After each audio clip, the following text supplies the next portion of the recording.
Re-YouTube. Alors, on avance dans nos tests. Pour le moment, on est en pure logique. Hein, donc, le fait que ce soit visible et tout, ça c'est OK. Alors, par contre, on veut que le main menu devienne visible. Donc,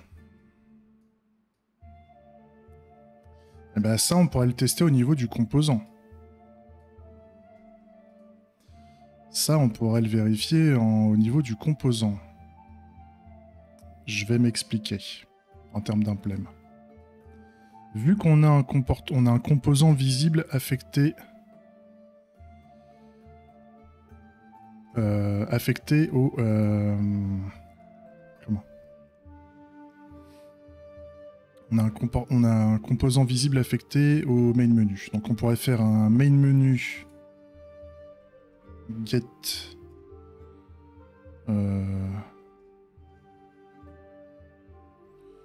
component.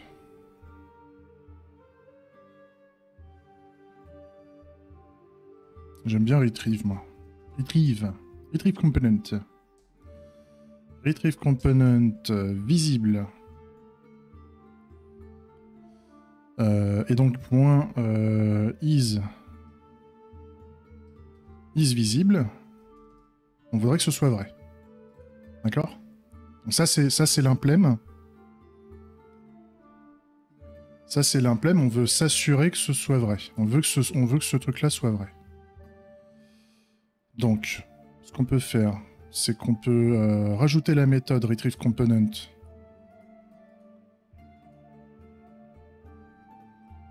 Alors, par contre, on va pas le mettre, vu qu'on a commencé à faire quelque chose au niveau entité, on va plutôt faire le retrieve component, non pas au niveau du main menu, mais au niveau entité.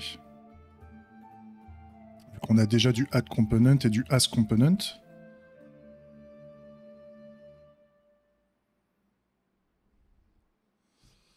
Et grosso modo, c'est assez con, puisqu'en fait, on reprend le composant qu'on veut récupérer.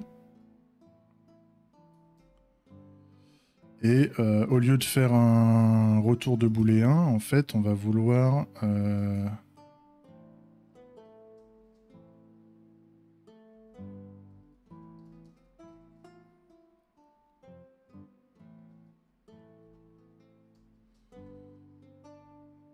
on veut que ce soit le composant qu'on récupère. Donc, normalement, si je dis pas de bêtises...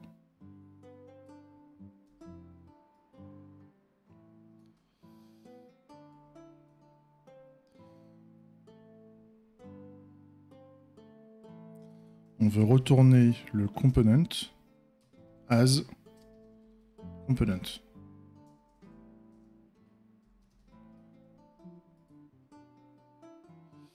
Et là, on a un problème. Il faut que... C'était quoi déjà?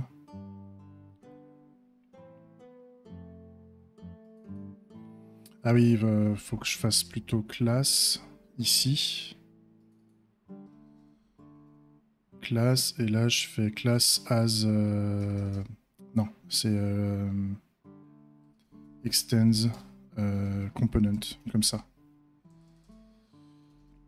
Et là normalement c'est OK. Et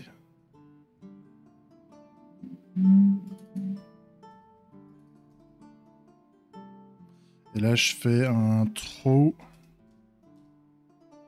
new error.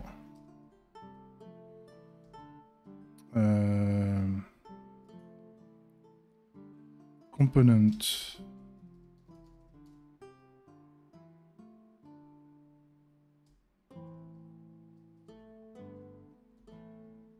Ouais. Yes, ça fait chier. Component. Potential component.name. Not attach.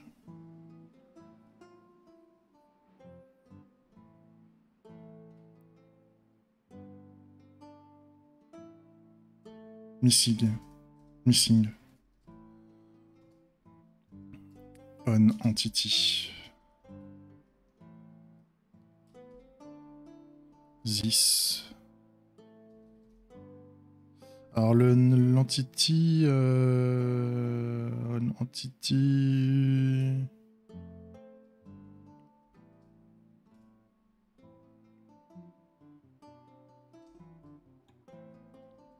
Voilà.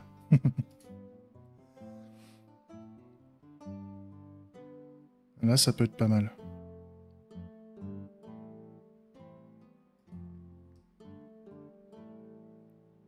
Et donc, au niveau du menu, ça, on répare. Ici. Alors là, maintenant, c'est au niveau du composant visible. Il faut qu'on vérifie que visible, normalement, il doit avoir un is.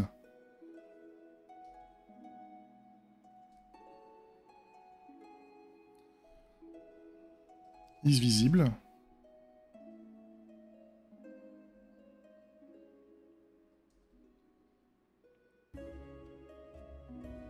C'est un booléen et c'est égal à false à la base.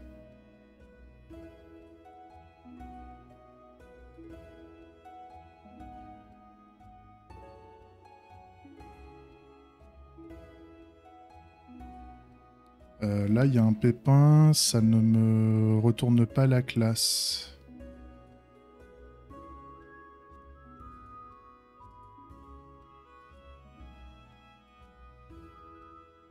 Ouais, il faudrait que je le retourne sous forme de composant comme ça.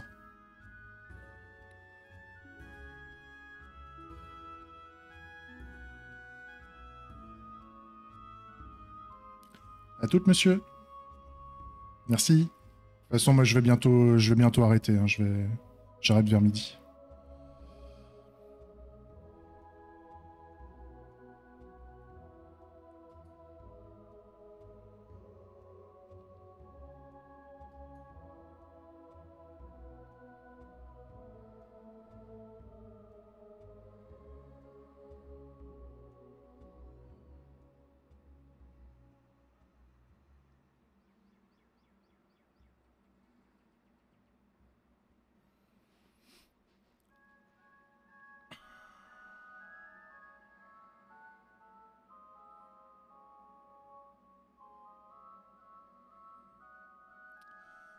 Ça déconne. Pourquoi?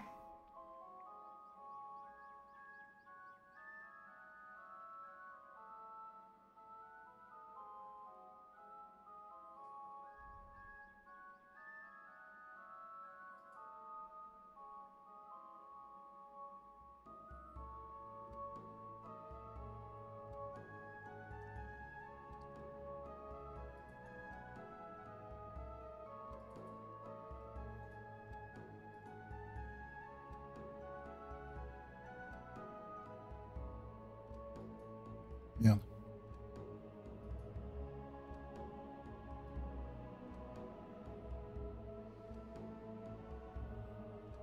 Ah oui, donc là, il faut que je le retourne comme la classe.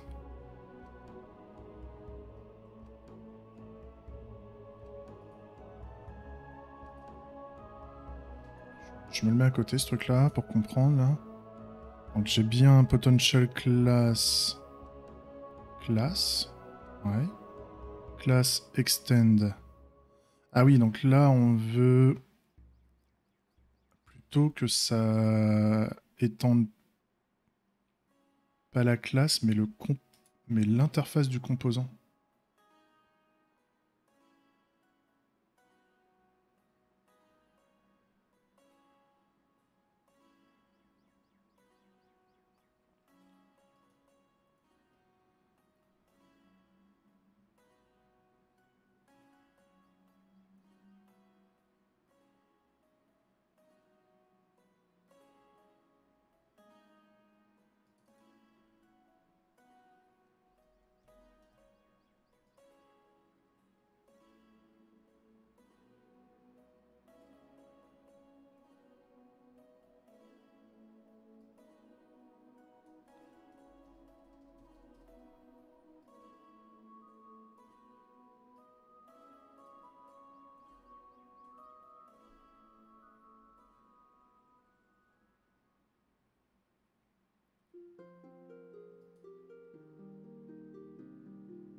Donc là, au niveau des composants, les composants ship, component.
Ah.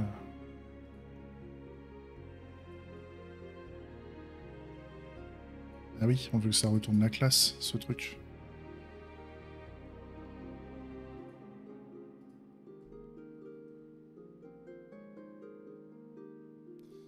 Donc là, voilà. Le truc, il est pas vrai.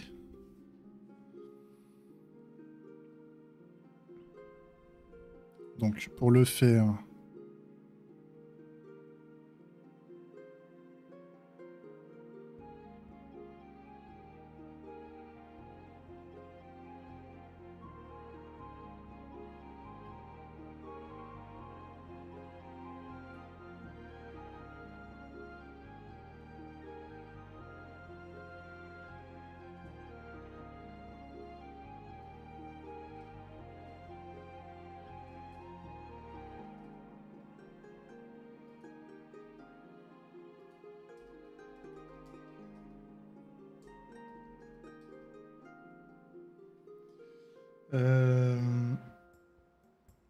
Promise.resolve.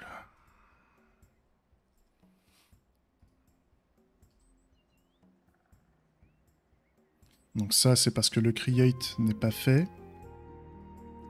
Et donc normalement, au niveau d'entity, ce qu'on va faire, c'est au niveau du create...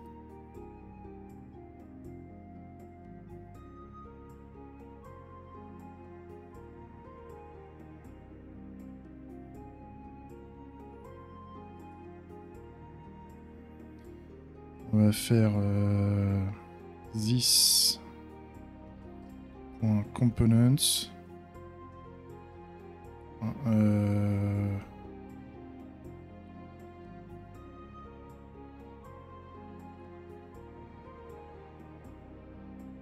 Comment je faisais pour itérer sur les composants? Ouais, c'est ça.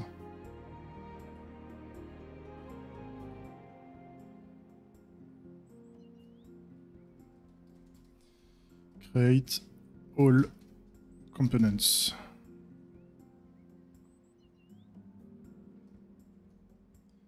Read. Et donc là, pour, on va faire un this. Ouais, on va faire ça.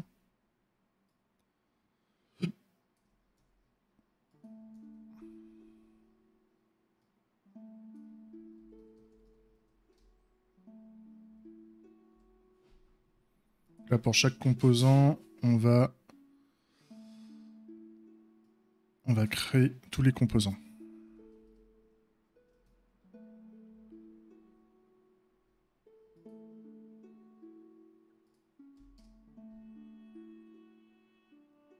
Ok, donc là, ça passe.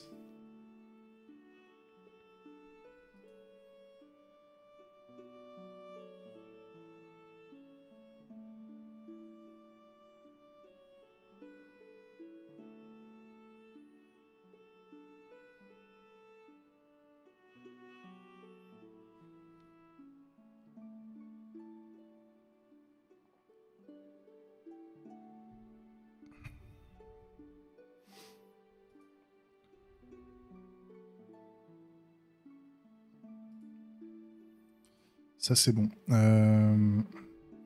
Maintenant, ce que je me dis, bon, le is visible, c'est bien, mais on n'a pas l'implème, en fait. Je voudrais valider que... Je voudrais valider qu'on ait bien le draw qui se fasse.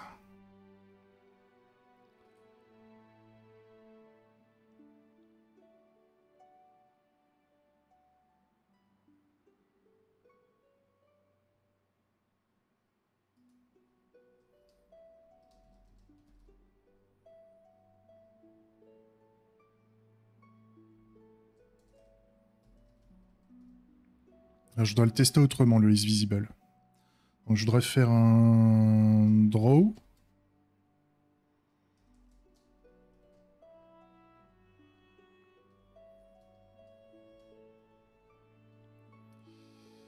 Du void. Et donc, je veux plus avoir le is visible à la place. On va le remplacer par autre chose.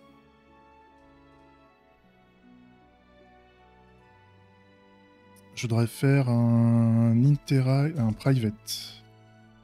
Interact with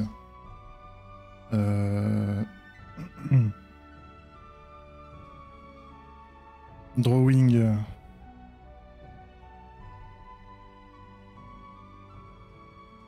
system, on va l'appeler comme ça. Et donc on va avoir un drawing system.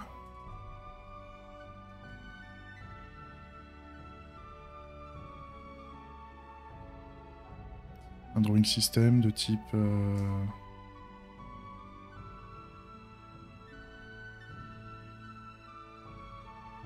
oui. Donc on va faire une interface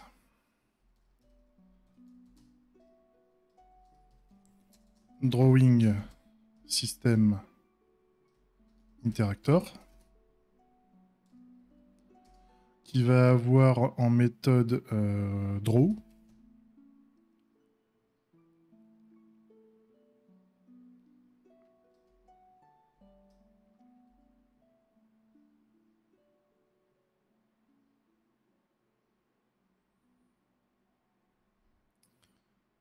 draw component.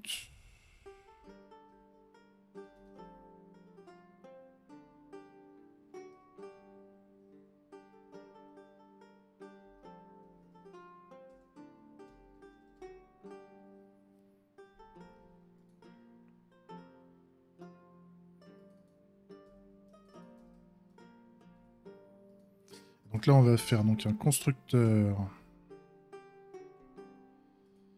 interact with drawing system.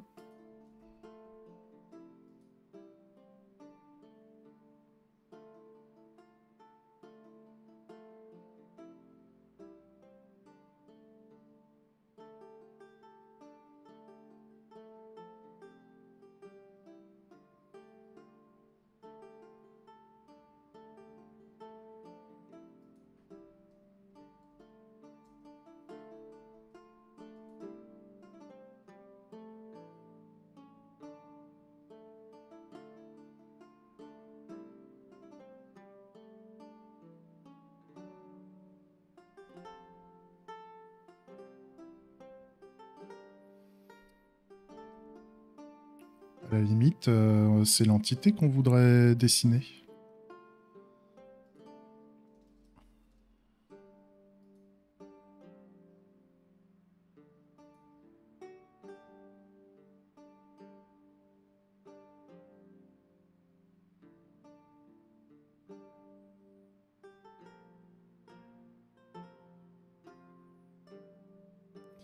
Donc là...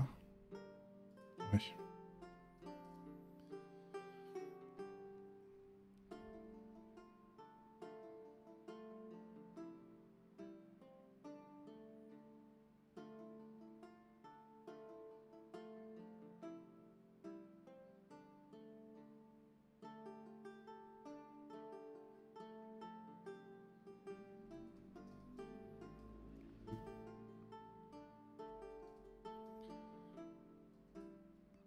Ok. Et là, on voudrait faire donc justement un Interact with drawing system, draw entity.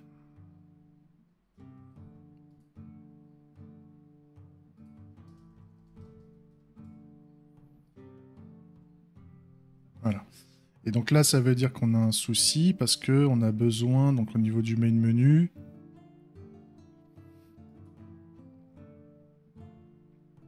on a besoin d'un drawing system. Donc, on va mettre un constructeur ici et on va faire un main menu drawing system de type drawing. Ah oui. Export. De type drawing system interactor. Salut Kaka Shiatake.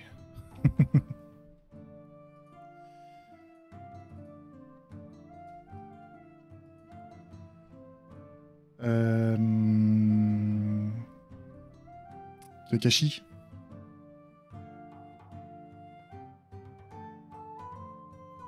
Ça va et toi? On va bientôt faire la pause du midi. Là, on est en train de développer le CS là du jeu. On rame du cul, hein, mais on est bien. This. C'est quoi que je voulais faire? Ouais.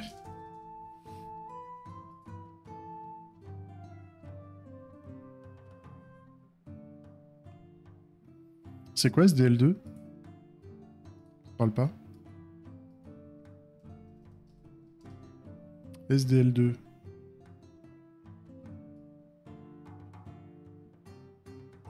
Ah oui.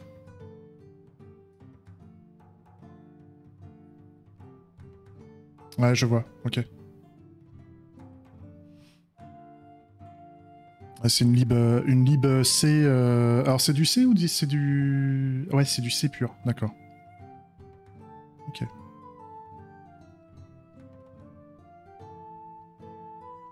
En plus, c'est vieux ce truc-là, putain, ça date de 98, la première version. C'est fou, je connaissais pas. J'en ai peut-être déjà entendu... J'ai peut-être déjà entendu parler, mais j'ai pas retenu le truc. Ah, nous, on va sûrement... vu qu'on développe en TypeScript et compagnie, on va sûrement partir sur une lib 2D aussi, parce que le jeu va être en 2D, en tout cas pour commencer. Peut-être que plus tard, on fera de la 3D, mais pour le moment, on va faire de la 2D. Et donc, soit on prend une librairie qui fait de la 2D ou de la 3D, soit on prend une librairie qui fait que de la 2D. Mais de toute façon, ça va utiliser les API WebGL. Oh, tu fais bien, hein, moi c'est pareil. Hein. Enfin, j'ai appris à coder, j'ai appris les algorithmes de base à l'école, si tu veux. Quand j'ai fait mon BTS, mais je me suis arrêté au BTS. Hein, je suis pas parti dans des cursus ingénieurs. Donc tu n'as pas l'apprentissage des cursus ingénieurs. Mais ça se fait, hein, tout ça pour te dire que ça se fait, franchement. Franchement, ce qu'il faut, c'est savoir, c'est apprendre où chercher et s'entourer de personnes qui ont un peu plus d'expérience, essayer de te trouver des mentors ou des choses comme ça qui sont capables de te conseiller, puisque on apprend tout le temps. C'est-à-dire que tu sois à l'école ou que tu sois pas à l'école, à la limite, moi personnellement, je fais pas trop la différence en fait.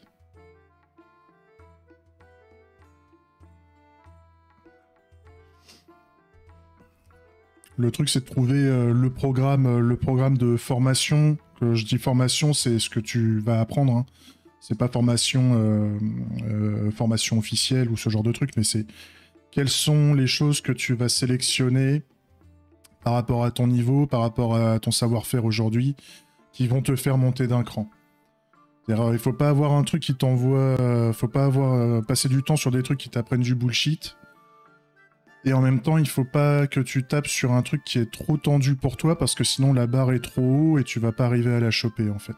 C'est un peu l'idée. Hein. Moi, ça a toujours été mon point de vue par rapport à ça. Et donc l'idée, c'est qu'on y va petit peu par petit peu. Ne serait-ce qu'en faire un petit peu tous les jours, ça te fait apprendre des choses. Quand tu comptes sur une année, en fait, dans le temps, en fait, tu vas apprendre énormément.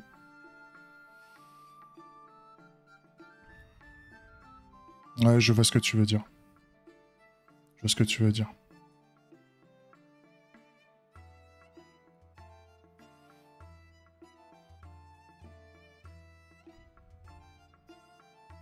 Bah ouais. Alors, ce qu'il faudrait que tu essayes de penser à faire, parce que je l'ai vu sur un pattern de développement dans le tuto précédent que j'ai fait. Si tu veux, tu peux regarder mes anciennes vidéos. Je crois que je les ai toutes mises en ligne. Il y a juste les vidéos de lundi que j'ai pas mis en ligne. Mais tu as le tuto qui est aussi disponible à l'écrit. Mais en fait, il faut que tu aies, quand tu veux, grosso modo, tu vas avoir une image étant une entité, quelque chose. Tu as quand tu veux, cette image, elle est visible, tu vois, elle a une capacité de visibilité. Et la capacité de visibilité, tu as deux méthodes qui sont disponibles. Tu as dessiner, enfin afficher, et tu as effacer, en fait.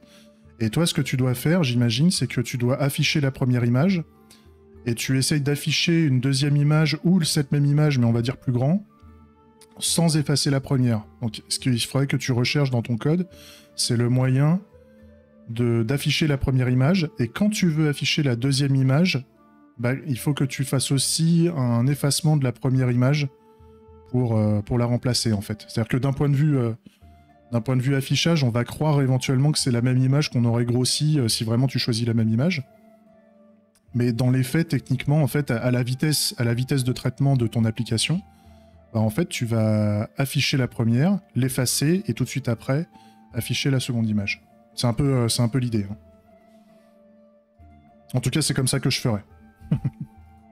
Mais de toute façon, c'est en rencontrant des difficultés comme ça, c'est en rencontrant ce genre de difficultés que tu vas apprendre les choses, je pense. En tout cas, moi, c'est comme ça que ça se passe. Hein. C'est-à-dire que moi, des fois, je me rends compte des difficultés, bah, on douille, on rame du cul, mais on apprend. C'est tout ce qu'il faut. On va faire un private ici. Main menu.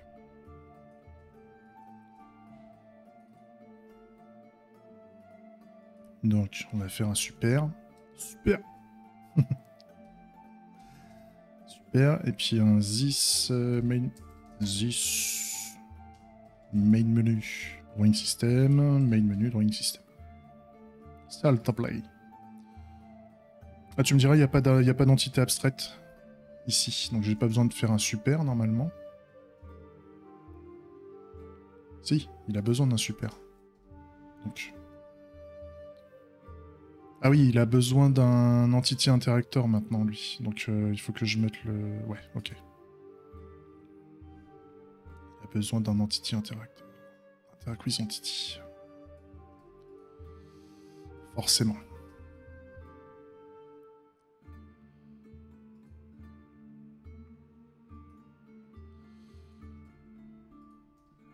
Voilà. Et donc au niveau du visible, on va mettre this main menu drawing system. Voilà. Qu'est-ce que quoi? Salut Slordef. Alors ce qu'on fait, on est en train de développer, on démarre, hein, on en est au début, donc faut pas s'exciter, il n'y a pas de graphisme, il n'y a que Pouic, mais on essaye de faire un jeu RPG tactique dans une optique, enfin qui va intégrer dans le jeu une mécanique de tournoi e-sport. Et donc ça serait un peu... l'idée c'est que le jeu soit gratuit un maximum, en tout cas pour s'entraîner à jouer. Mais... et que tu puisses participer au tournoi e-sport quand il y en aura, avec du cash price et tout le merdier, que tu puisses y participer gratuitement. Hein, c'est l'idée, hein, on veut pas faire payer les joueurs. De toute façon, légalement c'est interdit en ligne de faire payer les joueurs pour participer à un tournoi. Donc on va trouver d'autres moyens de financement des tournois. Et voilà, l'idée c'est pour les joueurs, les futurs et actuels PGM qui kiffent les RPG tactiques et qui veulent éventuellement faire des tournois. Faire des tournois pour la compétition, pour un peu pour le pognon, etc. Et concrètement, le tournoi parce que là je t'ai fait le pitch général. Le tournoi en lui-même, grosso modo, c'est combat de robots au tour par tour. Chaque joueur a une arène. Chaque combat va se trouver dans une arène. Et chaque joueur a un robot qui peut se déplacer, qui va pouvoir tout défoncer, machin. Et on a une tour de transmission qui, elle, normalement, ne va pas bouger, en tout cas au début. Ou si demain, elle devrait se déplacer, elle va se déplacer peut-être lentement, on verra, je sais pas. Mais on a une tour de réception du signal qui permet de piloter le robot, hein, grosso modo. Et donc, en termes de conditions de victoire... soit tu défonces le robot adverse, soit tu lui défonces sa tour de transmission. Parce que sans tour de transmission, le joueur ne peut plus piloter le robot. Et donc c'est un KO par forfait, grosso modo. Donc c'est un mélange de fight tour par tour avec des machins qui bougent, mais c'est en même temps du Search and Destroy et genre capture de drapeau ou flingage ou défense, attaque et défense de sa tour, grosso merdo. Et l'idée, c'est que vu qu'on va avoir des systèmes de tournois, donc les tournois, c'est le tournoi des BZ, hein, on va avoir que des combats 1v1, peut-être que demain on fera du combat 2v2, un truc comme ça, on verra. Mais pour le moment, ça sera du 1v1. Et quand tu vas gagner un combat dans ce tournoi, tu vas passer au combat suivant avec l'autre mec qui a gagné lui aussi son combat précédent. Et en même temps, on va avoir un système de récupération des ressources du joueur que tu as flingué.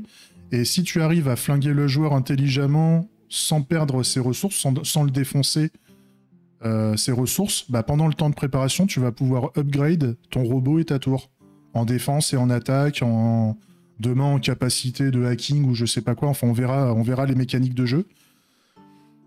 Ce qui permet, en fait, au début du tournoi, en fait, on est tous égales. On a juste chacun son robot, sa tour, les mêmes points de défense et d'attaque.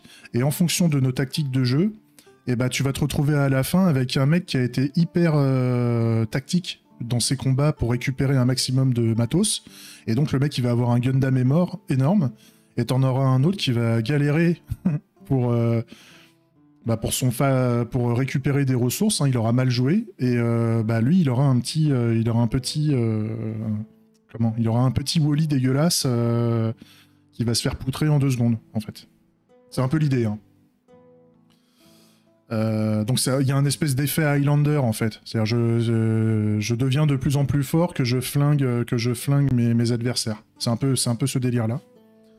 Donc après on verra. L'idée aussi c'est que les mécaniques de gameplay dont je parle, ouais c'est ça. Et c'est pour ça qu'en fait on y va de manière itérative, hein, parce que là je veux pas développer le jeu façon effet tunnel où allez on dit on fait tout ça, on attend 3 ans et le jeu va sortir.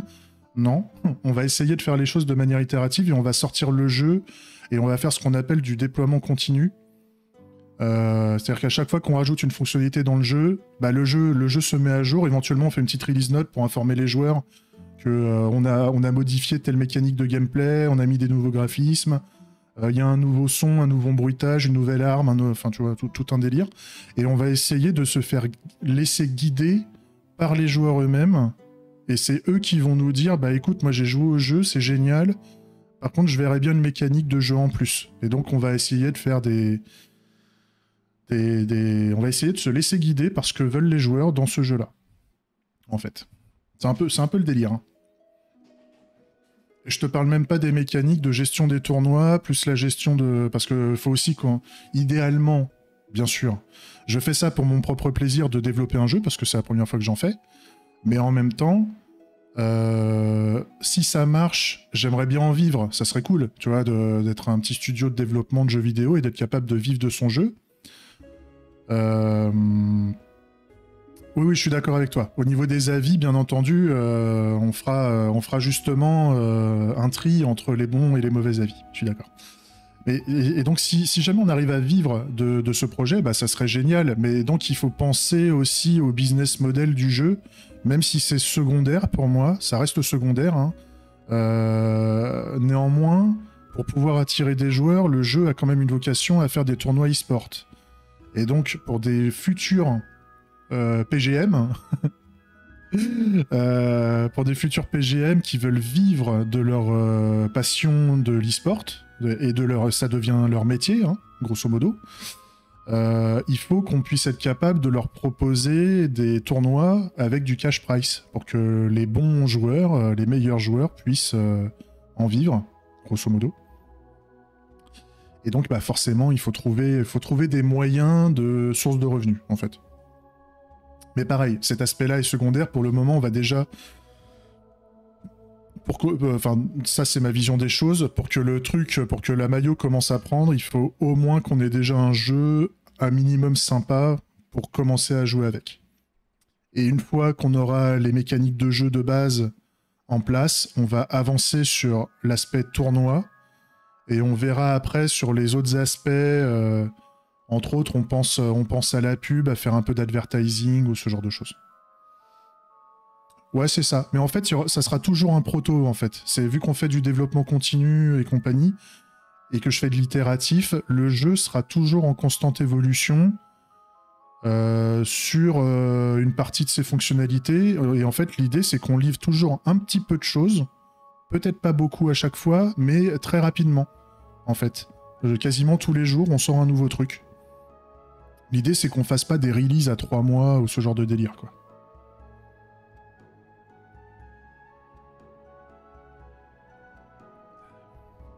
Donc, bon, ça reste ambitieux tout ça, hein, tout en sachant que là, ça fait que 2-3 jours que je commence, et que pour le moment, on n'a rien fait, quoi. Hein. Et voilà. Ah, pour le moment, il ressemble à rien. On a fait un petit peu de conceptuel, parce qu'au début, en fait, on va faire des graphismes très simples, on veut focus les mécaniques de gameplay. On pense d'abord au gameplay, c'est-à-dire les règles du jeu, et on va dire au niveau graphisme, en fait, on va mettre une première implémentation graphique assez basique, mais qui pourrait évoluer dans le temps, en fait. Ça serait l'idée. Et d'autant que moi je suis pas développeur de jeux vidéo à la base, je suis plutôt développeur logiciel en général, et donc je vais essayer de mettre ma sauce en termes de pratique de code. Et donc pour ceux qui connaissent, déjà on essaie de mettre de l'ECS, parce que bon, c'est assez commun dans le monde du jeu vidéo. On va mettre des technologies de messaging, on va mettre des technologies, des patterns de type clean architecture, etc., etc. Non, je suis seul, mais quand je dis nous, en fait, c'est moi qui code, mais c'est aussi avec nous la communauté des gens qui regardent, en fait. Parce qu'en fait, j'écoute ce que disent les gens, et toute idée est bonne à prendre, grosso modo. Mais quand je dis nous, le mec qui fait aujourd'hui, c'est moi. Hein. Donc forcément, peut-être que le jeu, il sera jouable dans 3 ans, réellement, tu vois, j'en sais rien, mais... Puis c'est pour mon propre plaisir et c'est pour apprendre. C'est aussi pour apprendre. Et vu que les vidéos, le stream et tout le bordel est en VOD, derrière, c'est aussi à des fins pédagogiques pour ceux qui veulent apprendre. Je dis pas que je fais bien les choses, mais je dis juste que si les gens veulent un exemple, eh ben ils peuvent regarder la rediffusion et faire ce qu'ils veulent faire avec. Ah, attends, je vais vous partager... Où est-ce que je l'ai mis, le drawing system, là? Ah oui, non mais c'est sûr qu'à terme, imaginons demain j'ai un business model adapté et le jeu fait du pognon, dans l'idée derrière c'est qu'on essaie d'augmenter... comment dire, on essaye de... si on peut embaucher du monde, on embauche du monde, tu vois, c'est l'idée. Hein. Après, c'est pareil. Ça sera des bons problèmes, ça sera des bons problèmes, cet aspect-là. C'est-à-dire que le jour où le jeu il fait 200 000 € de chiffre d'affaires mensuel, bon, ok, allez, là on commence à réfléchir à comment accélérer, si tu veux. Ça sera intéressant. Donc voilà l'idée. On a fait. Après, si vous voulez voir les détails de ça, les vidéos sont en rediffusion, sauf que je les ai pas mis en ligne. Il y a que il y a que le replay Twitch, il me semble, qui est dispo. C'était la session de lundi. Donc on a fait ça le matin là. Donc on aurait pour le moment un match simple. Grosso modo, c'est du 1v1 et il y a un gagnant. C'est juste pour avoir la mécanique de jeu de base. Voilà, on a un match qui démarre, on attend qu'il y ait le deuxième joueur qui arrive, et on fight.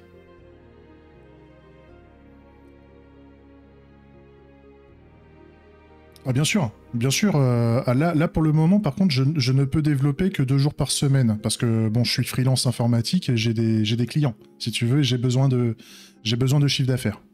Donc forcément, le jeu avance à hauteur d'un mec qui développe 2 jours par semaine sur le sujet. Après, 2 jours par semaine, c'est à la fois beaucoup et c'est à la fois pas beaucoup.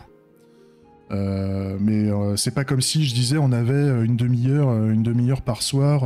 C'est pas le même rythme. Donc on a déjà quand même un temps de développement plutôt confortable pour pouvoir avancer.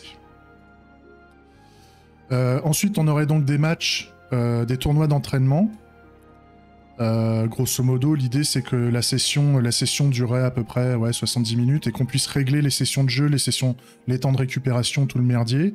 Et ensuite, en fait, on aurait des délires où, grosso modo, on aurait les tournois. Les tournois, en fonction du nombre de joueurs, en fonction de machin, en fait, plus on aura de joueurs, plus avec des campagnes d'advertising du machin, bah, plus le cash price pourrait être important à l'avenir, etc. Donc, il y a tout un délire qu'on aurait pensé éventuellement pour imaginer un business model, grosso modo. Ensuite, on a le jeu en lui-même, la phase de match, où grosso modo, on va représenter un plateau de jeu sous forme de grille, plus ou moins grand, plus ou moins... Enfin, tout ça, ça va être réglable, ça pourra être réglé, et donc on pourra affiner l'équilibrage du jeu en fonction. Et donc on a un robot, on a 2 joueurs, un robot, une tour, et grosso modo on aura aussi un espèce de brouillard de guerre, je pense. Je sais pas si je vais l'implémenter le brouillard de guerre, peut-être pas au début. Mais dans l'idée, il faut qu'on défonce soit le robot ou la tour adverse. Et qu'on défende nous-mêmes notre propre robot ou notre propre tour. Donc faut faire attention à... C'est rigolo, quoi. Tout en sachant que la tour sera capable de se défendre elle aussi. Donc on peut équiper la tour en moyens de défense et d'attaque, sauf qu'elle peut pas bouger, et le robot lui-même est équipé de moyens de défense et d'attaque, et lui il peut bouger, en fait. Un truc assez basique, mais derrière on va pouvoir mettre de la variété dans le gameplay, et donc potentiellement, voilà, il y a des notions d'équipement, différents types d'armes plus tard, pour essayer justement de mettre en place des tactiques où mon robot, il est très bon pour défoncer les boucliers, mais il est mauvais pour défoncer le blindage. Ce genre de délire, quoi. Et grosso modo, voilà un peu l'idée. Voilà un peu l'idée. Après, bon, il y a les phases de placement. L'idée, voilà, c'est qu'on puisse choisir où placer ses pions, grosso modo, sur le plateau, avec la probabilité, avec le brouillard de guerre, de se placer juste à côté de son adversaire. Et donc, on va dire que le combat va être directement intensif. Il n'y aura pas la phase de recherche des pions adverses, grosso modo. Donc, ça va être assez rigolo. Et grosso modo, voilà, on se place, on recherche la tour et ou le robot. On doit détruire ou défendre ce qu'il faut, et au niveau des conditions de victoire, c'est soit on a un robot à 0 HP, soit une tour à 0 HP, et dans ce cas-là, on a la victoire. Et après, vu qu'on est en mode tournoi, on a pensé à la mécanique des jeux d'échecs, où en fait, il y a une durée maximum de temps de jeu par joueur, et donc on fait des timers par tour, pour donner de la dynamique au niveau des sessions de jeu. Mais par contre, si un joueur a consommé tout son timer, il part en time-out, la tour de réception est désactivée, et le joueur ne peut plus jouer. C'est-à-dire qu'en fait, il se retrouve bloqué, ce qui fait que l'autre joueur peut le défoncer comme il veut. Parce qu'il a trop réfléchi, il a trop attendu. C'est un peu ce qui se passe. Et si jamais on a un time-out des 2 joueurs... dans ce cas-là, en fait, on va défoncer tous les éléments de 1 PV à la fois par game loop, dans l'idée. Donc on a tous les PV qui vont se péter la gueule jusqu'à ce qu'on atteigne le 0 HP sur quelque chose pour enclencher la victoire. C'est un peu l'idée. Hein. Et c'est pareil, tout ça, ça va peut-être changer dans le temps. On va peut-être faire plus ou moins de la merde. Et donc, les joueurs nous diront si c'est bien ou si c'est pas bien. C'est un peu l'idée, quoi.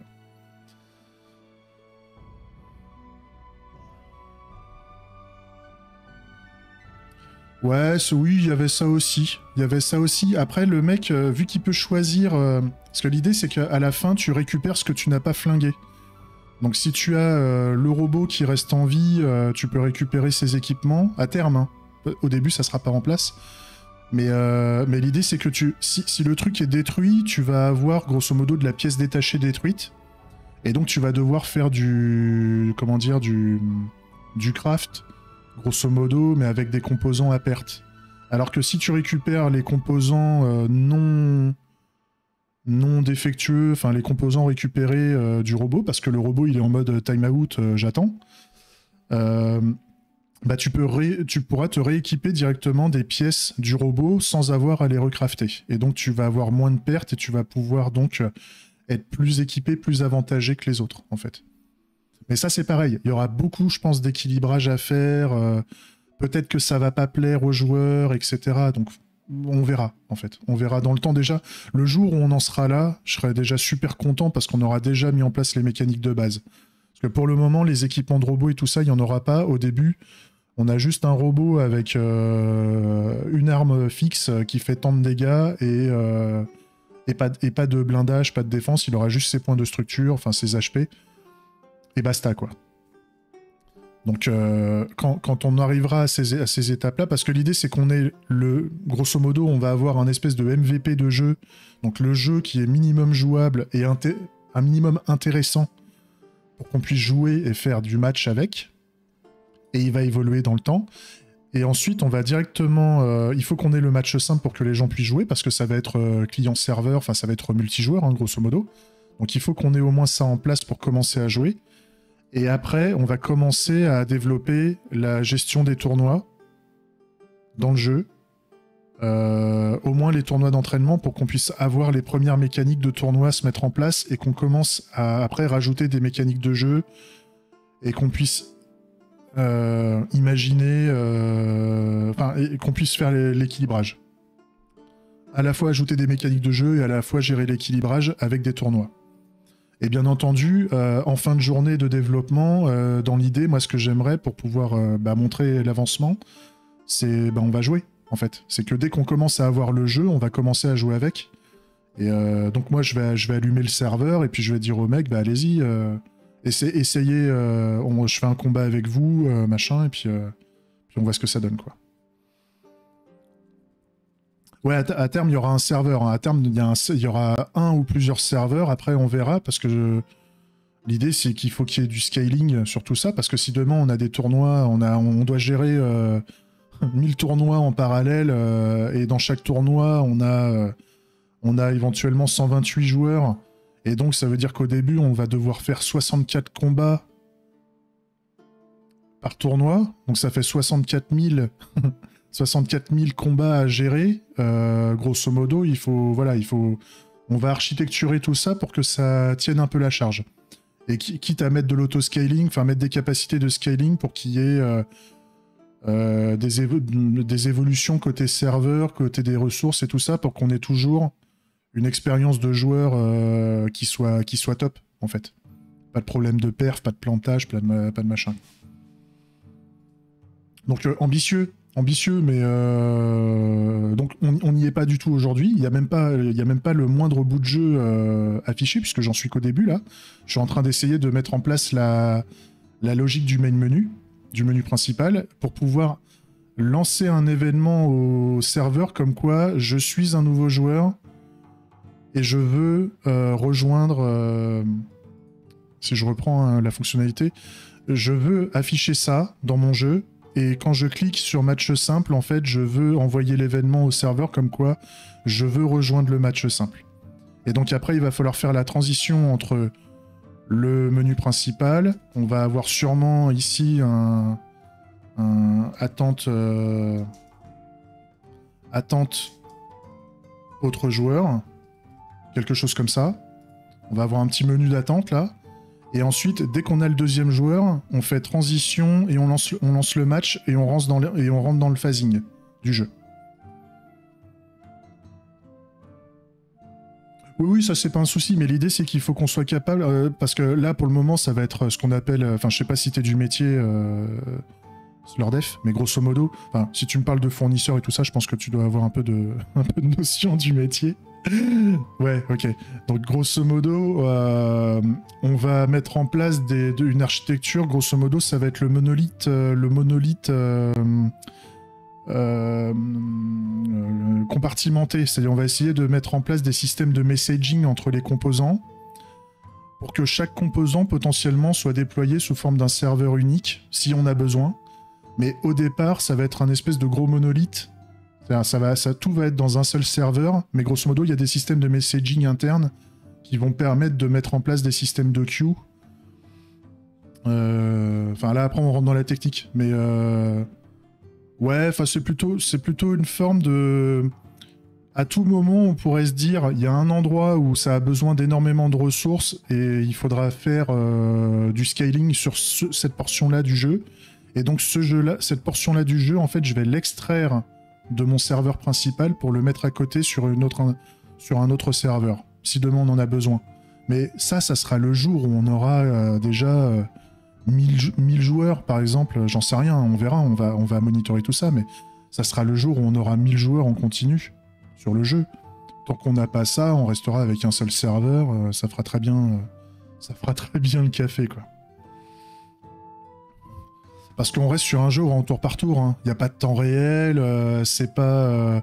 les instances de combat, c'est du 1v1. Donc, il n'y a pas de tour par tour massif façon MMO, machin. On n'a pas... Et on n'a pas le temps réel. Voilà, on n'a pas le temps réel. C'est pas un FPS à 60 joueurs avec des mitraillettes, des bordels où ils vont se foutre sur la gueule. Là, c'est du pauvre tour par tour. On va se détendre, tu vois. Mais par contre, je veux me donner la possibilité, parce que ça serait con de se dire demain, bon, allez, j'ai 5 millions de joueurs, il faut refaire tout le jeu pour qu'on puisse encaisser 6 millions de joueurs, tu vois. C'est une connerie, hein. Là, l'idée, c'est qu'on se dise, bah non, à tout moment, on peut faire évoluer le jeu, il n'y a pas de problème. On n'a pas un gros point de blocage qui fait qu'on va devoir tout refaire. Donc certains vont sûrement se dire, ouais, mais pour le moment, on s'en fout de ce genre d'aspect-là. L'idée, c'est qu'aussi, dans le cadre de ce projet, c'est qu'on apprenne ces choses-là, parce que c'est pas des choses que je maîtrise à fond. Donc on se fait plaisir. On se fait plaisir. On se fait plaisir à la fois dans le fait de faire un jeu vidéo, mais on se fait plaisir aussi sur le fait de mettre en place des pratiques de développement qu'on apprécie. C'est un peu l'idée, quoi.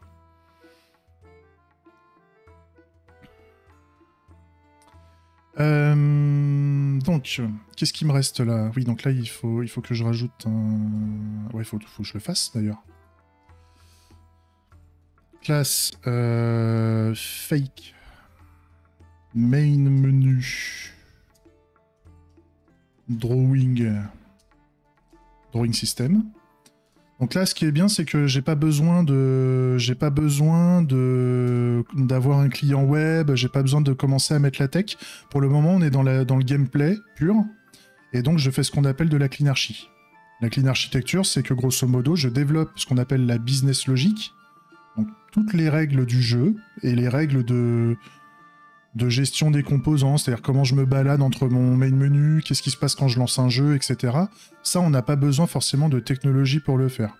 Et donc, je suis en code pur, et je fais ce qu'on appelle des systèmes de fake, d'abstraction, entre ma technologie et mes règles métiers.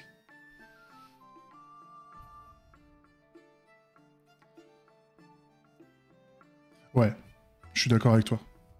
Je suis d'accord avec toi par rapport au scaling... Et puis en plus, généralement, t'as des SaaS maintenant qui te font des instances et qui te gèrent l'autoscaling pour toi. Donc si ça pulse à un moment, ils vont dédupliquer le bordel. Donc après, c'est à toi en tant que dev, en tant que développeur de ton appli, à faire en sorte que ton application soit cloud ready, au sens où elle peut s'autoscale d'elle-même, Que ce soit côté database, que ce soit côté serveur, côté client, machin. Mais ça maintenant, ça devient assez commun. Enfin, en tout cas, c'est dans l'esprit. C'est dans l'esprit. Donc là, on demande d'implémenter le main menu drawing system, normalement. Non, il est pas là. Il est où mon main menu, là? Je l'ai mis où? Ah oui, c'était un drawing system interactor.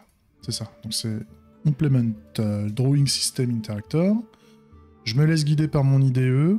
Surtout que là, en plus, on développe en approche ATDD, c'est-à-dire que là, je suis en phase de refacto, donc là, pour le moment, je m'amuse.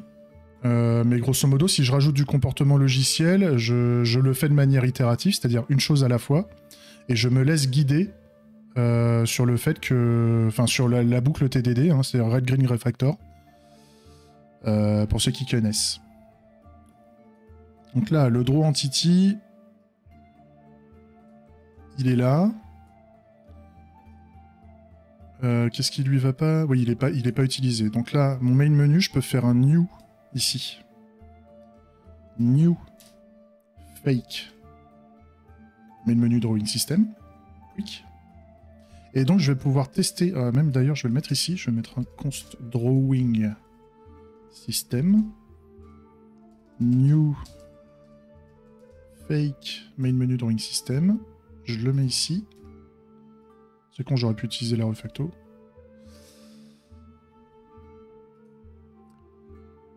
Ouais, l'idée c'est de me dire, si je veux faire évoluer la tech, c'est un sujet tech, je fais évoluer ce que j'appelle l'intégration. Donc je vais avoir des TI pour tout ça, des tests d'intégration. Et ce qui concerne la tech, donc par exemple passer par exemple de la technologie, j'en sais rien, du PixieJS en front pour l'affichage. Je veux passer de PixieJS à TreeJS pour faire par exemple une migration sur un moteur WebGL 2D vers un moteur WebGL qui supporte de la 3D. Et dans ce cas-là, je vais pouvoir utiliser des ressources 3D dans mon jeu. Tu vois, ça, c'est de la tech pour moi. Ça, c'est des composants techniques, même si c'est extrêmement important. Le fait de passer de la 2D à la 3D, en tout cas par rapport au jeu, si le jeu considère qu'il n'y a pas besoin de gestion 3D dans les règles métiers, ça ne change rien au gameplay, en fait. Mais par contre, l'évolution de mon gameplay n'a pas besoin... il n'aura pas de point d'attache technique, en fait. Donc je peux faire évoluer mes règles de gameplay sans forcément toucher à la technique, et je peux faire évoluer la technique sans forcément toucher aux règles de gameplay. Ce qui fait que... on est découplé. On est découplé des choses, et donc on a une capacité de testing et de validation du comportement logiciel en dehors de la technique, tu vois. Donc j'aime bien. En tout cas, moi, c'est comme ça que je le fais dans mon taf aujourd'hui, mais je l'ai jamais fait dans le monde du jeu vidéo, et je l'ai jamais fait avec du WebGL,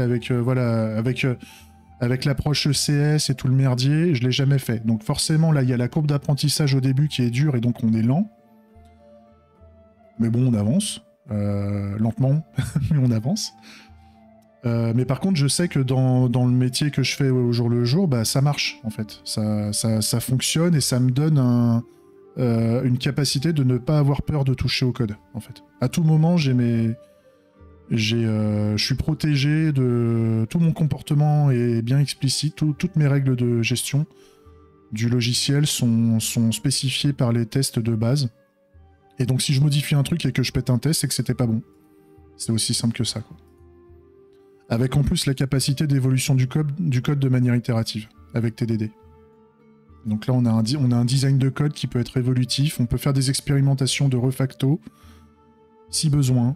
Enfin, c'est génial. C'est génial! Donc là, ce que je veux valider, donc maintenant que je n'ai plus le isVisible, c'est-à-dire que j'en ai pas besoin du isVisible dans ma business logic, donc je l'ai extrait, ce isVisible, parce que je veux vérifier que le draw entity soit appelé, grosso modo, au niveau de mon fake. Donc ce que je peux faire un const... je peux faire ici un public, pardon. Je fatigue. Is visible. Is visible. Un booléen faux, par défaut, il n'est pas visible. Et donc quand je fais un draw entity, je fais un this is visible égale true, pour dire que c'est fait. Et donc pour tester mon merdier, je remplace tout ce qui est là en bas, là, tout ce qui est dans ma business logic au niveau de mon main menu. Je vais juste valider que mon implémentation d'affichage, grosso modo, fait son taf. Donc je m'attends à ce que mon drawing system is visible soit true, en fait. D'ailleurs, il faudrait que je l'appelle menu drawing system pour que ce soit explicite dans le test. Menu drawing system, voilà. Is visible, true. Et donc là, j'ai tout qui est bon, je lance mes tests. J'étais en phase de refacto, hein. Donc là, j'ai fait ma grosse phase de refacto un peu lourde.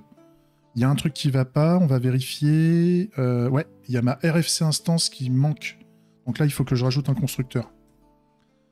Pour dire que j'ai besoin du interact with entities. Interact with entities.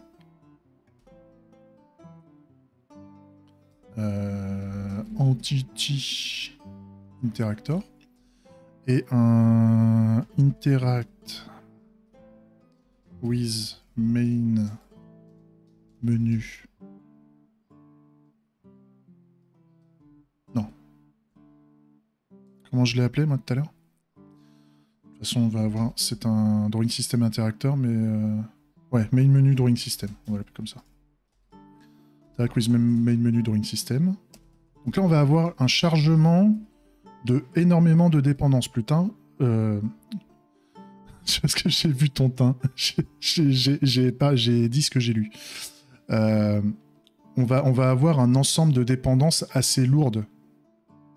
Mais en fait, on va au lieu d'avoir des arguments les uns derrière les autres, on va créer un objet d'entité, grosso modo.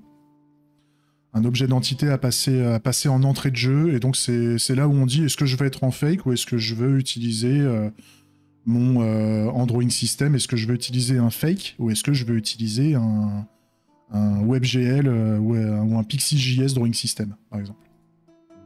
Ça va être complètement débile. Ce qui fait qu'on pourrait donner ça à des gamins, quoi.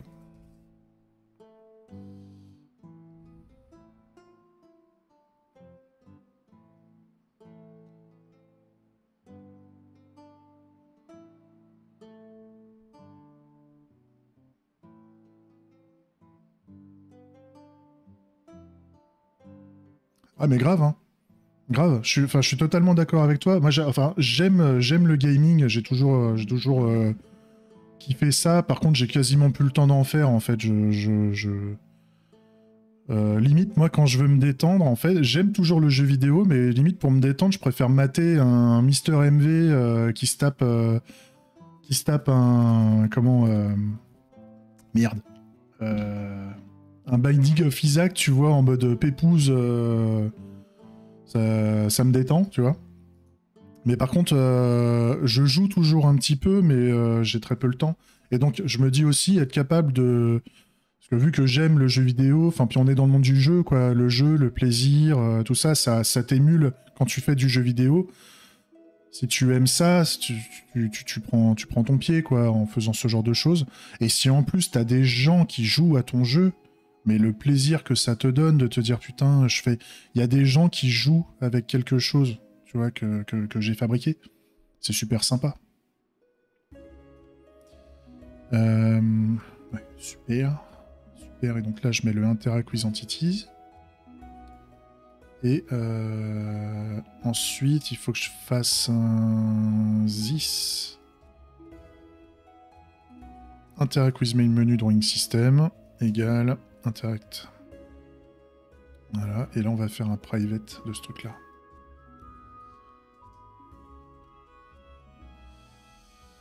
Private de ça.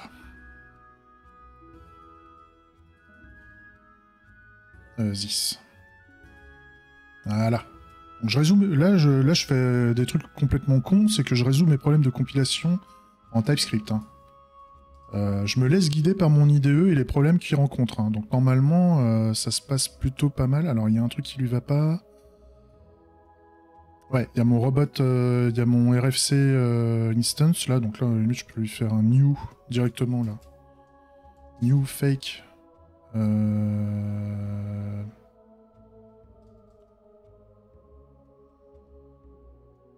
il est où?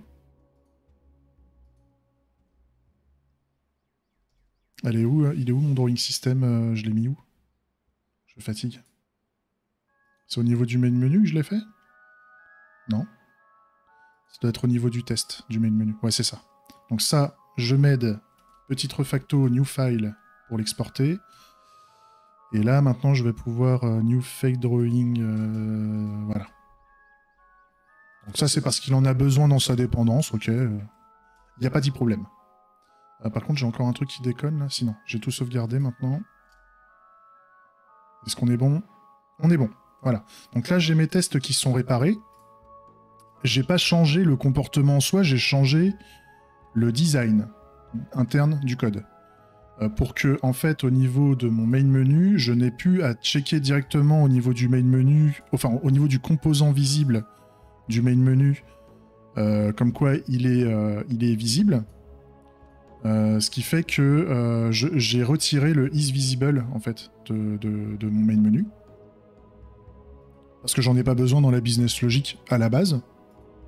Mais par contre, je veux vérifier que l'interaction avec les implémentations futures va se faire.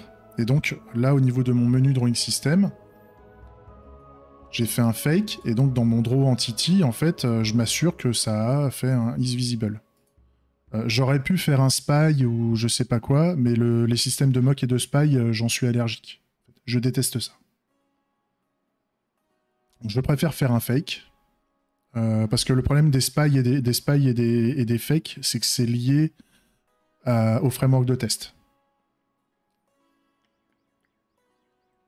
C'est lié à la librairie de test. Alors que là, bah là non en fait. Là on est directement en code pur, donc ça marche. Ça marche et ça marchera partout, qu'on fasse du Mocha, qu'on fasse du Jest, qu'on fasse du Jasmine, on s'en fout quoi. Ok. Donc là, on va pouvoir passer au test suivant, sauf que là, je vois, il est midi 25, je vais aller manger.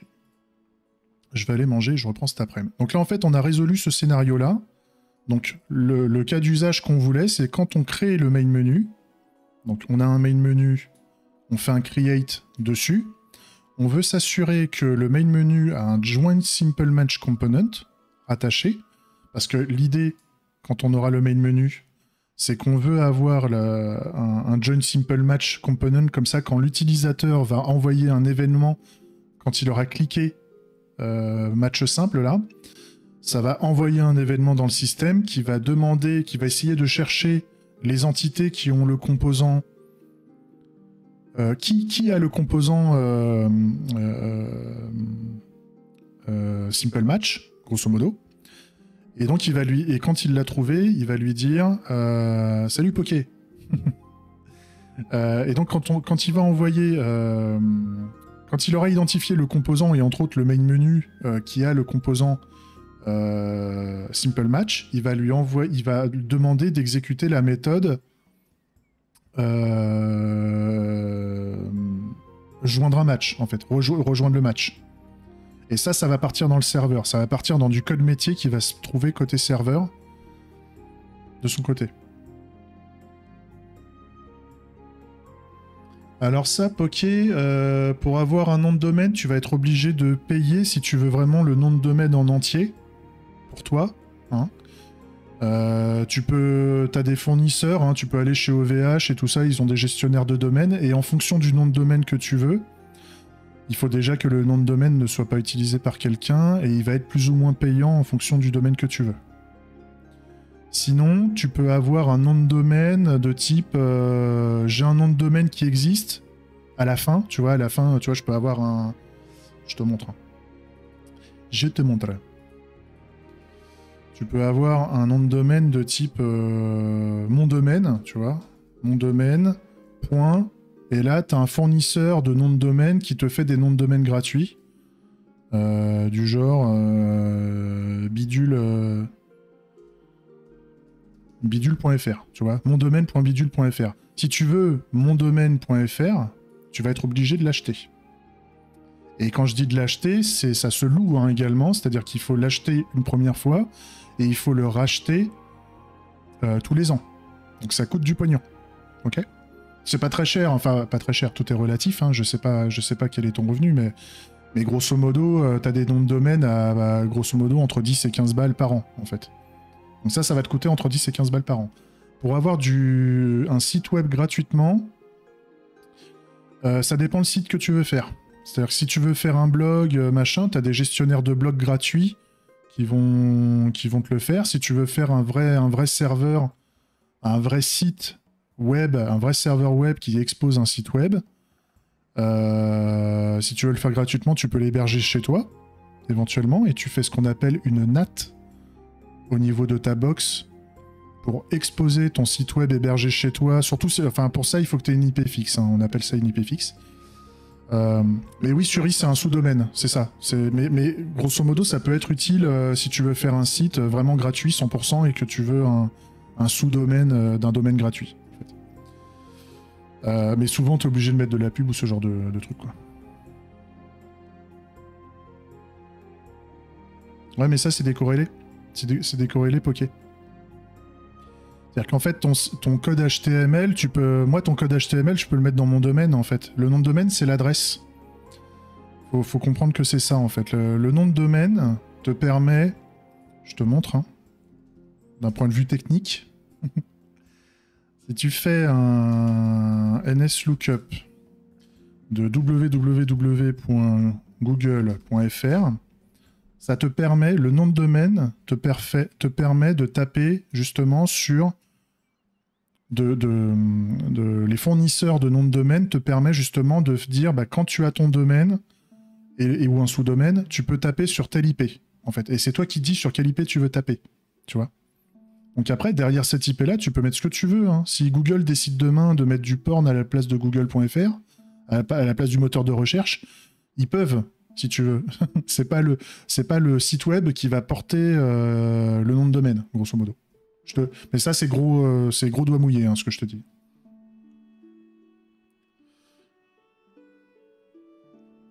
Mais donc derrière, ton site web, tu peux l'héberger donc sur un fournisseur, un hébergeur, on va dire même. Ça, tu vas avoir des hébergeurs de sites web. Donc soit tu peux l'héberger chez toi, sur une machine chez toi que tu laisses allumer et que tu vas exposer au travers de ton internet. Donc ça, c'est gratuit, on va dire.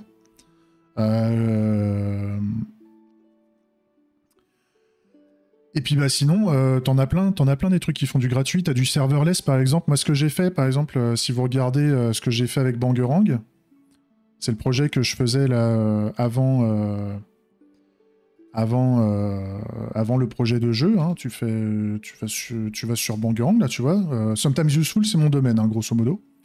Sometimes Useful, c'est mon domaine. Moi, j'ai fait un sous-domaine bangerang.sometimesuseful, et tu vois que là, il y a un site web. Ce site web-là, il est hébergé gratuitement, aujourd'hui. D'accord ? Ce site web, il est hébergé gratuitement sur ce qu'on appelle, sur la plateforme d'hébergeur qui s'appelle Vercel. Et Vercel, pourquoi c'est gratuit ? Parce qu'eux, ils font du serverless, et grosso modo, ton site web, il est en dormant tant que personne n'y accède. Faut le voir un peu comme ça, quoi.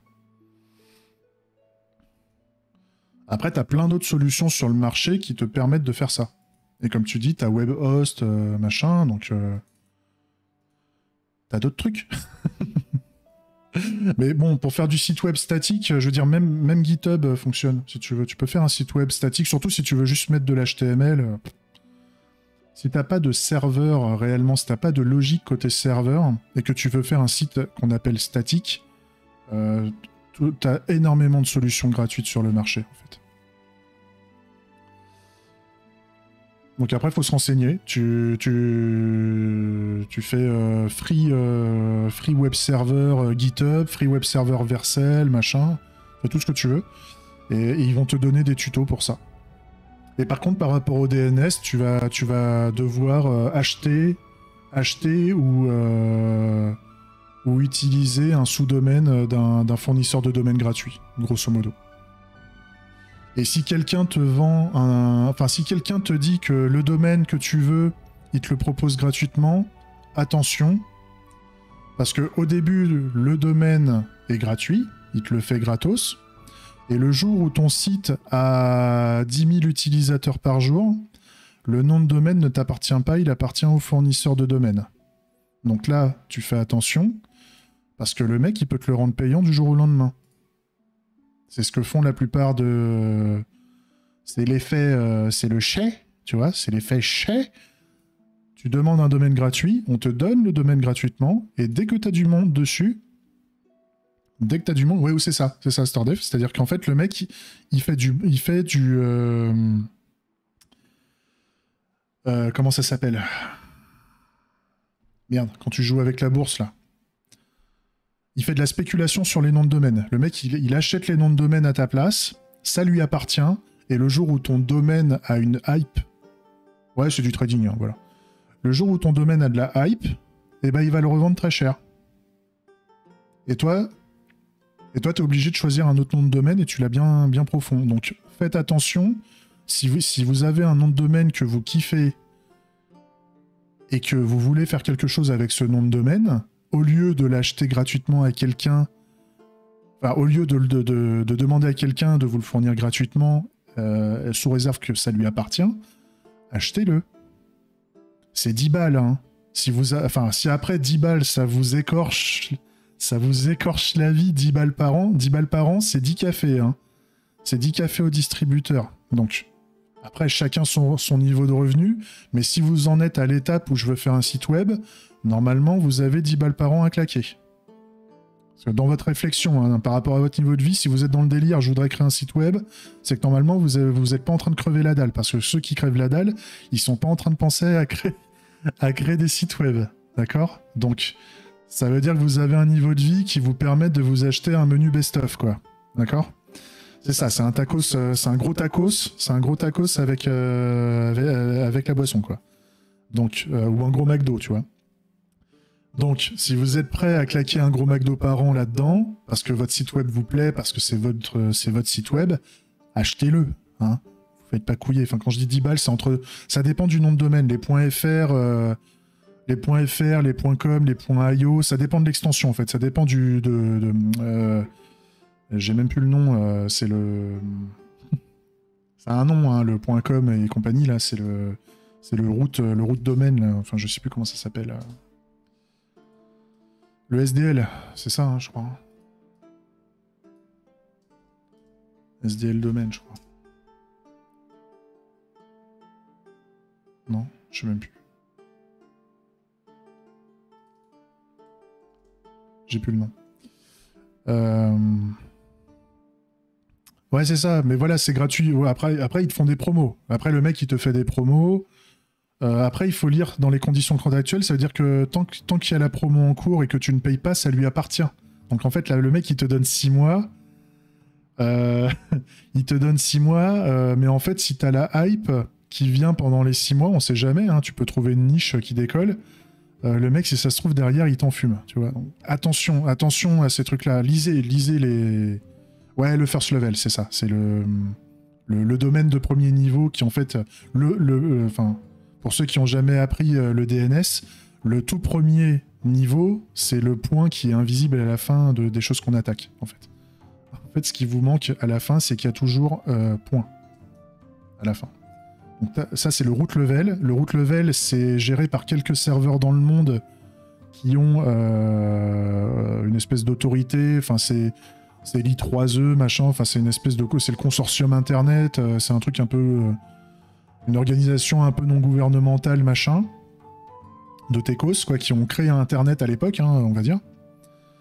Je grossis le trait, hein, j'ai pas toute l'histoire, je raconte sûrement des conneries. Renseignez-vous, si vous voulez la vérité. Et derrière, les .fr, les machins et tout ça sont gérés par d'autres fournisseurs de domaines, en fait, qui sont agréés. Et donc, les .fr, en général, c'est géré par des mecs qui ont une autorité au niveau de la France, machin, pour le faire. Les .com, c'est une autre autorité. Les .io, c'est une autre autorité qui a acheté des droits, machin. Enfin, il y a plein d'ouvertures de domaines de premier niveau qui se font maintenant. On peut faire du point porn, on peut faire du point game, on peut faire du point me, on peut faire du point Du point ce qu'on veut maintenant. En fait, ils ont ouvert il y a quelques années les choses pour créer énormément de sous-domaines. Le problème, c'est qu'il y a des mecs qui ont acheté des domaines de premier niveau de niche qui vendent extrêmement cher, en fait, par rapport à ce que c'est. Hein. C'est par exemple, si tu regardes du point .io, le point .io, il est vénère. Hein. Je crois que les tarifs quand tu veux un point .io, c'est du 30 balles, un truc comme ça. Enfin, je me souviens plus, mais un enfer. Enfin voilà. Mais en vrai, si vous voulez la version courte, vous voulez un domaine, achetez-le. Voilà. Vous trouvez que le domaine coûte cher, prenez une extension de domaine qui coûte moins cher, quoi. C'est tout. Bon allez, je vous laisse là. J'avais dit que je partais en pause. À la base, je fais du dev de gaming et je me retrouve à faire un tuto web. Ouais, c'est pas grave si ça fait avancer la vie. Ouais, c'est ça, voilà.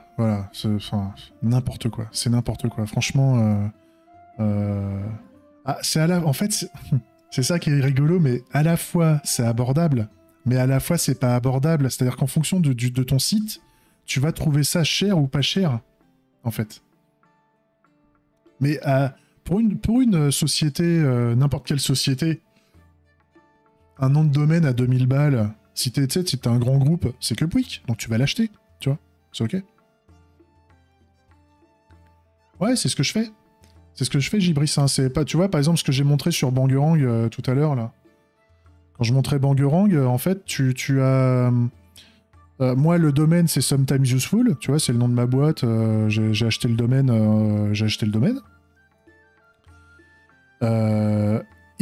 Grosso modo, et puis si un jour je me le fais chourer, tu vois, mais bon, en général, on est assez intelligent pour renouveler le domaine à temps, on va dire.